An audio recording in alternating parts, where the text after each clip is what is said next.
Hello, and welcome back to Laiye RPA Training Center. Today, we're going to talk about the usage of UiBot Worker. After learning the foundations of UiBot Creator, some of you may ask why we still need a UiBot Worker, since UiBot Creator can fulfill almost all the work. Let's start with the three types of operation modes of UiBot Worker. UiBot Worker provides three types of operation modes. In other words, three types of licenses, including attended, node-locked license, attended floating license, and an attended license. An attended node-locked license shall be bound to the unique machine code of a PC, and this worker could only be running on this PC, which couldn't be changed after the binding. In this case, UiBot Commander is not required, and multiple workers cannot work together to complete complex tasks. Compared with node-locked licenses, floating license will require a UiBot Commander to become the overall coordinator. Tasks are uniformly distributed from UiBot Commander to UiBot Workers. In this process, workers will interact with the commander and the certain login user. Therefore, worker won't be bound to those specific computers. Instead, workers could be deployed and scheduled according to the situation of computing resources. What about an unattended license? Under the unattended mode, worker will be controlled completely by the commander and does not require any human operation. Now, we are aware of the usage of worker.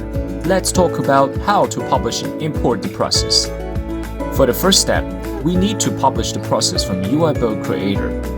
Please note the community edition of UiBot Creator does not have the function to publish the process. It is only supported in the Enterprise edition. After clicking on the Publish button, the project script files will be saved as .bat files. For the second step, we need to import the .bat file into the UiBot Worker. Here we provide two methods, local process import and online process import. The local process import function will enable us to import the .bat file from a local folder. The online process import function will need to cooperate with UiBot Commander to get a process list and download the process. After importing the processes, we could find them under the Process tab. We can click on the Run button to execute the process right away. Instead of executing the process instantly, UiBot Worker also provides the function of Schedule. With this function, we could schedule the specific processes to be running as just the time slot we want them to. UiBot Worker provides four types of scheduling types, including single run, by date, by week, and by month. With these different types, we could have finer control over those processes. Please note for those unattended UiBot Worker, we can't configure the schedule setting from UiBot Worker.